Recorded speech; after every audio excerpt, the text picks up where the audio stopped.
Hello, friends. I am the man with no identity, the man formerly known as John Henderson. Welcome to the Theater of Thrills. Henry Jekyll is getting married to Margaret Addison. And why not? She's drop-dead gorgeous.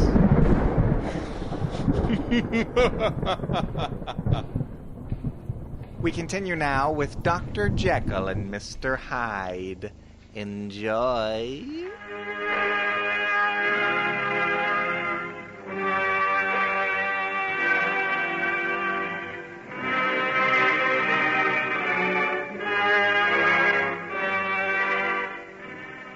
Ladies and gentlemen, we now present George Edwards in Dr. Jekyll and Mr. Hyde.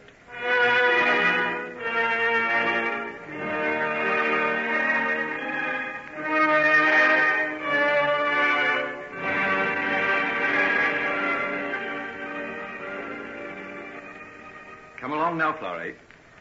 I'm going to take your crutches away from you, and you're going to walk across the room to where Miss Addison is standing. Now, are you ready, Margaret? Yes, quite ready. And here's the new doll you're going to get when you reach me, Florrie. Dr. Jekyll, I can't get that far by myself. Oh, yes, you can. There's nothing the matter with you anymore. The operation and that holiday in the country has completely cured you. Now, come now. Give me those crutches. I'm sure I'm going to fall. Not a bit of it. Now, steady now. Take your time. First one foot, then the other. That's the way. Now, hang on to me until you get your balance. Good. Oh, that's splendid, Florrie. Come on. Just a little way across the room. Won't the other children be envious when they see your dolly? Just a few steps more now. That's the way. Bring your other foot forward. Now, I'm going to take away my arm. Now I've fallen hurt myself. Well, what if you do? You can get up again. But you're not going to fall now. Get your balance. There now. Off you go on your own. Bravo. Good girl.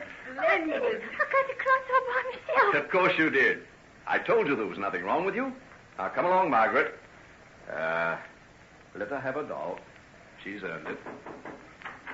Are you busy, Dr. Jekyll? No, nurse, what is it? There's a crowd of people outside wanting to see you. I think it's some sort of a deputation. Deputation? Whatever for? It's supposed to be a great surprise, but I think they've made a collection amongst themselves to buy you and Miss Margaret a wedding present. Well, I never. Oh, how lovely of them, Henry. Out of their poor little bits of savings. Are you ready, Margaret? Yes. I feel quite nervous. I'm an interloper here. It's you they've come to pay tribute. Not a bit of it. They've come to know and to love you, too. Who is it that visits them and brings them things to eat? Oh, who's been telling tales? Your good deeds have found you out. Now, come along. Let's go and face the ordeal together. Our first wedding present, Henry. And we'll never get another. That will mean so much to me.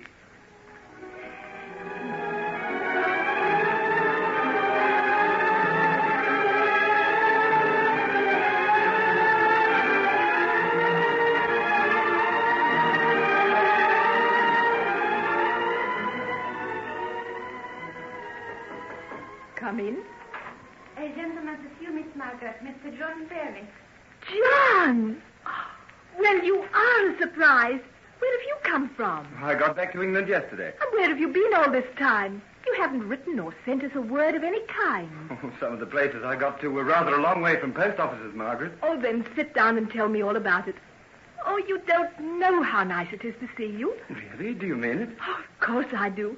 I've missed you terribly. Margaret. Only the other day I was saying to Henry that I'd miss your face at our wedding, and now you'll be here. Ah, yes, but I didn't come back to be in time for your wedding. What did bring you back? Well, almost 3 months ago, a bag of mail did reach me where I was, away out in the wilds of Africa, and one of the letters told me that your wedding had been put off. I decided to come back to England right away. Why, John? You've got no need to ask me that. The wedding was only put off on account of Mr. Jekyll's death, and for no other reason at all, John. While there's life, there's hope. Have you never heard that? Yet 2 years ago, you suddenly set sail for the other side of nowhere. The more fool me. I'd abandoned hope, but somehow, when I got that letter, I had a feeling that fate was giving me another chance And I've come back to find out. Oh, John, you mustn't. It's absolutely out of the question.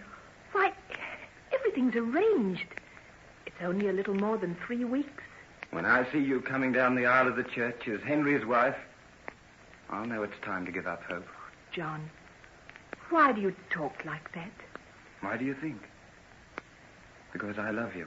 John, dear, it hurts me to hear you say that. You pour out this precious thing at my feet, and I... You don't even want it? No, it's not that. You know I feel proud and pleased that you should think me worthy, but... Oh, why couldn't you have given it to someone who would return your love? Give you what you so well deserve. Because, Margaret, darling, there's no one who can give me what I want but you. Don't say that. You must put me out of your thoughts. Forget me. And what do you think I've been trying to do all the time I've been away? There were thousands of miles between us. Yet I never forgot you for a day. It's very lovely of you, John. And if it wasn't for Henry... Yes, go on. It certainly would have been you. I don't wish him any harm, my dear. No, you mustn't say it. I shouldn't have said what I did. I don't know what's come over me. I don't know either. But I tell you, Margaret, my hopes have never been so high as they are at this moment. Stop it. If you say things like that, I'll have to send you away, not see you. Don't you trust yourself? I do. But I mustn't even let myself think of the possibility of Henry not being here. Yet the thought is there. By heavens, Margaret, I was right when I decided to come home as fast as I could and have another try for you. You weren't. Don't you understand that I'm to be married in 3 weeks' time? 3 weeks? Anything might happen in that time. Ah, no, Margaret, you can't shake me off so easily this time. I want you more than anything in heaven or earth. And I'm going to try and get you by every means I can.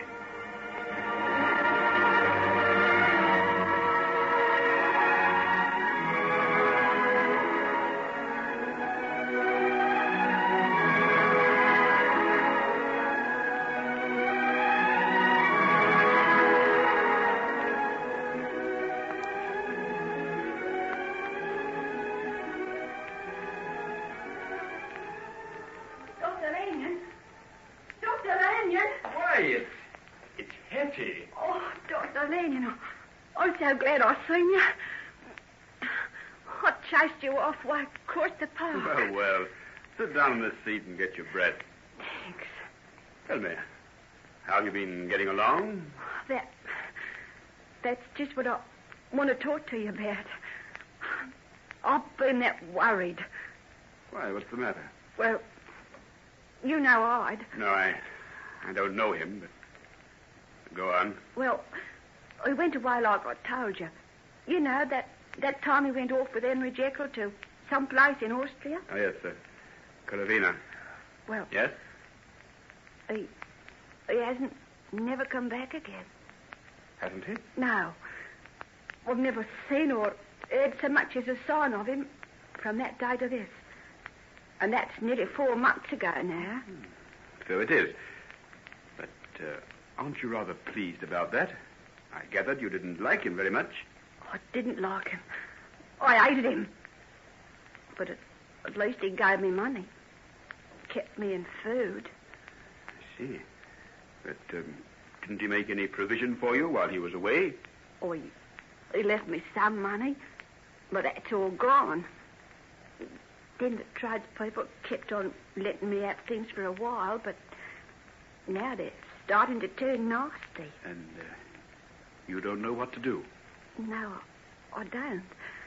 You see, well, you know how it is with me. If I go out looking for work, someone's sure to start asking questions. Yes, sir. I understand. Dr. Lanyon, please don't think I'm trying to put anything over on you, but if it ever came out that you and Henry was mixed up with me... Yes, you don't need to remind me of that, Hetty. I sometimes break out in a cold sweat myself to think what might be the result if it got known that we'd helped you to escape that time. Yeah, that's what I think about, too. So, something's got to be done, hasn't it? Yes, certainly something has got to be done. I haven't wanted to do it, but seeing as how I met you, I might as well be truthful with you. I was on my way to see Henry when I spotted you. Then I'm mighty glad you did see me. Yeah. I guess I wouldn't be too welcome turning up at his place. Well, it might make things a little awkward for him. You see, Hetty, he's going to be married very soon. Married? Is he?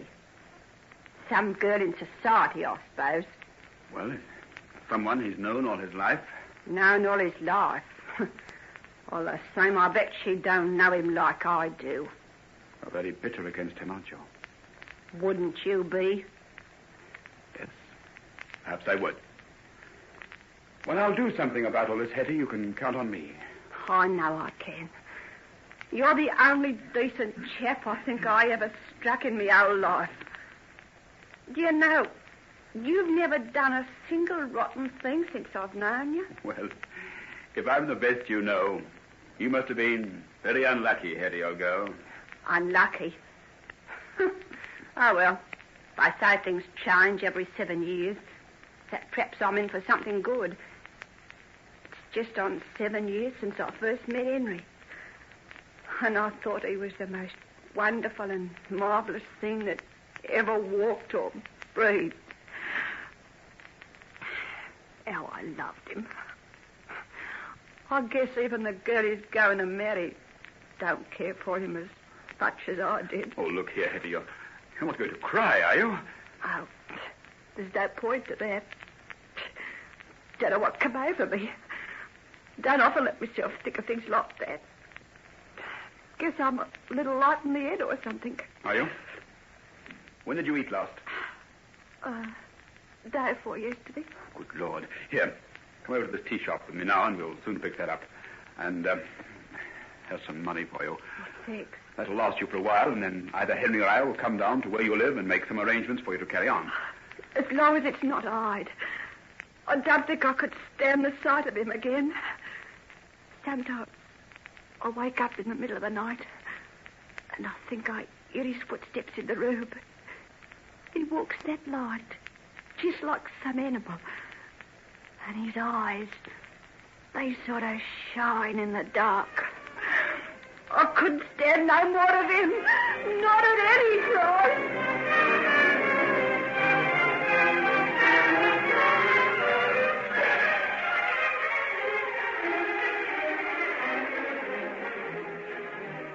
Hello, Henry, old boy. Been having a few improvements made around the place? Yes, I thought Margaret might find the rooms a little dark and overpowering as they were. They hadn't been redecorated for about 10 years. You know, I like the idea of that big fireplace you had put in the entrance hall. Yes, it's rather nice, isn't it? Imagine how it will look on winter days. As soon as the door opens, you'll look into a great leaping fire. A warm welcome, eh? Well, I imagine it'll be one of the pleasantest places in London. And with my pretty Margaret to add her smiles. All the arrangements for the wedding going well? Oh, yes, I think so. From my end, anyhow. Margaret's fussing around with bridesmaids' dresses and red carpets and all the rest of it, but I guess she'll manage it all in plenty of time. Are you busy? Not for half an hour or so. I'm due at St. Giles at 4 o'clock, but it doesn't take me long to get there. Something you wanted to see me about? Yes. I happened to meet Hetty yesterday. Hetty? Where? What was she doing? She was coming across Green Park. I gathered she was on her way to see you. What about? I suppose you know how things were between her and Edward Hyde. Yes. Yes, I knew. Well, it appears that he's gone away somewhere. She hasn't seen him for months. I know. Any idea where he is? Not the slightest. I haven't seen him. Nor am I likely to. Speaking personally, I'm infernally glad to hear you say that. I have never met the gentleman, but anyone who has seems to loathe the very sight of him, including Hetty. Yes, I rather imagine Hetty has particular reasons for hating him. What are we going to do about her, Henry? About her? We? Well, I guess she's my responsibility. Not altogether. I'm involved in the matter, too, don't forget. Anyhow, for all sorts of reasons, I think you'd better let me do what's necessary. You mean on account of, my getting married? Yes, it wouldn't be too good if you got tangled up in anything just at present. You're a good chap, Hugh. No one ever had a better friend than you. Oh, forget it. We went into all this years ago, the day we left the university. I don't forget it. Ever. Well, don't let's talk about it then. Dash it, old man, you're making me feel all hot and uncomfortable. I'll be coming out in a rash if you don't dry up. All right. And you'll let me deal with the matter of our little Hetty and make the best arrangements I can? No, I can't let you do that. Oh, but hang it all. You don't know the risk you're running. If all Utterson... Oh, yes. I know all that. But our good friend Utterson will never know anything about this. I'll go down to Hyde's house and see her tomorrow afternoon sometime. I think you're taking an unnecessary risk. Why? Utterson doesn't know of the existence of Hyde's house? You didn't tell him anything about it, did you? Not a word. You gave me the address in strictest confidence. You know that. Yes, I do. And that's why I haven't any fear of the old man knowing that I've been there. Well, don't take any risk. Oh, I won't. Besides, I know a way to make perfectly certain that no one will ever suspect who I am, even if they meet me face to face. What? You told me to say you're going to wear a false nose or something. Oh, no. I don't mean that. Oh, there you go, getting all mysterious again. The mysteries will soon be cleared up, Huey, my friend. This visit to Hetty will be one of the last of them. And after that, a new life, a new happiness. Well, take my advice and watch your step. That old blighter still has hopes of getting rid of you. You mark my words.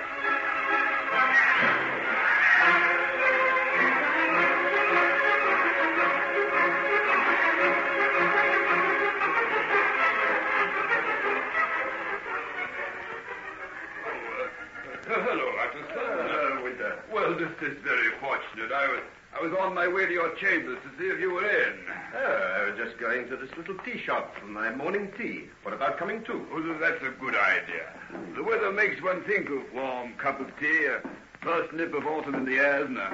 Yes, the trees were starting to change color when I was coming up from Kent last Monday. Oh, you still have your country house there? Oh, yes.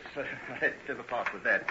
It means a great deal to be able to get away from the city every weekend. Oh, well, here we are. Will you sit here? No, thank you. What will you have? Just tea? Tea and a muffin, I think. Yes, I'll have the same. Will you see that mine is toasted very well, please, waitress? Yes, sir. Now, what is it you wanted to see me about? Well, a curious coincidence happened to me a while ago. Do you remember the time we were walking home together and saw that man Hyde attack the little girl? Hyde? It's not necessary to ask. Neither of us is likely to forget that night. But why do you ask? As an architect, I sometimes have to go into curious parts of London.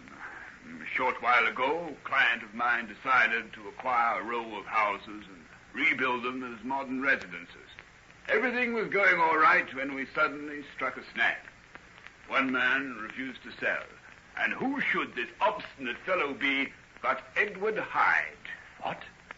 He owns a house? Yes, not a bad house. Fairly good repair, but in about as bad a locality as one of his kind could wish for. Where is it?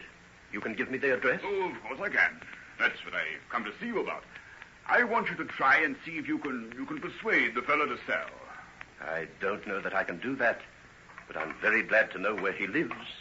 Very glad indeed. Oh, well, come then. Let's eat our muffins while they're hot, and I'll tell you all I know about the business.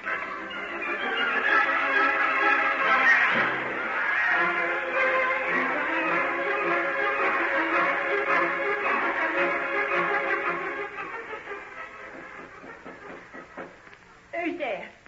Is Mr. Edward Hyde at home? Who are you? My name is Utterson. Margaret Utterson's father? Yes. Why do you ask? Come in. I want to shut the door. There's room in here. Come in and I'll talk to you. Thank you. But may I ask who you are and what you know about my daughter? Going to marry Henry Jekyll next month, isn't she? Yes, but what has that to do with you? Oh, nothing. Nothing at all. I used to know him once. But that's all past history now, I guess. When did you know him? Oh, forget it. Henry has, so why should I bother? What did you come here for? I wanted to see Mr. Hyde. Can't understand that. I should think anyone would run a mile rather than see him. I've come on business. Well, I can't help you. He hasn't been here for almost 2 weeks. I never know when he's coming. He might be here any minute, or he mightn't be here for a month. And you don't know where I can find him? No idea. He don't encourage questions, does Edward Hyde. Have you known him very long? Too long for my liking. Well, perhaps if I left a card, you'd give it to him and ask him to get in touch with me. Oh, I'll do that all right. He'll be back sooner or later. Just when I'm thinking he's gone for good, he always turns up. Worse luck. You don't sound as though you like this company very much. What, me? Well, hardly. Is he a relative of yours? He's not. He pays me to look after this place. I see. No, you don't. You don't see anything. You're a gentleman. You can't imagine anyone like Edward Hyde. I thought I knew what men were like. But I had a lot to learn from him. Then why do you stay? I guess that's my business, isn't it? And I guess you'd better get out of here and mind your business, too. He don't like people coming here. And no more do I. Very well. I'll go. But don't forget, it was yourself who asked me to come in. I know. I just wanted to talk to you about Henry and your daughter. Is she very pretty? Very. Don't mind my asking, will you? But, you see, I used to be very fond of Henry once, and I'm sort of interested, see? Where's the wedding to be? I'd like to see it. St. Martin's in the Fields, on the 25th of next month. But tell me, when did you know him? Oh, years and years ago. Oh, he'd hardly remember me. I was just a bit of a kid. But you said you were fond of him. So I was. Not that he ever knew it, though. Imagine the feeling to the great Henry Jekyll if he'd realised that the little waitress in the tea shop at Walgrave Corner was shook on him. Walgrave Corner? Yes. That's the village near the college he went to, isn't it? Yes, that's right. This is of particular interest to me. I'd be glad if you'd tell me anything you can about the boys you knew in Walgrave Corner. Particularly Henry Jekyll, eh? Well, naturally, I'm interested in him. Because he's going to marry your daughter, eh? Well, there's nothing that I know about him that ought to make any difference to that. He never even knew I was alive. That's how much notice he took of me. I see. Tell me, did you ever know a boy named David Markham? David Markham? Look here. What's the strength of all this? What are you after, anyway? Why are you getting angry? Because I don't like the way you're quizzing me. And anyhow, I think you better go. If Hyde comes back and caught me talking to you, there'll be the devil to pay, and I'm the one who'd cop it. So get, do you? Go on, get. I think you better go. Well, not yet, Hyde. Oh, Hyde, where did you come from? You were so engrossed in your conversation that neither of you heard me. A most interesting subject. Very interesting. I'm glad I was able to listen to some of the things you said. You've been listening? I have. And now, my dear Mr. Utterson, if you will kindly sit down again, I'll tell you the things you so badly want to know about your prospective son-in-law. There's nothing that I don't know about Henry Jekyll, nor he about me, because we're twin souls, you see. Twin souls.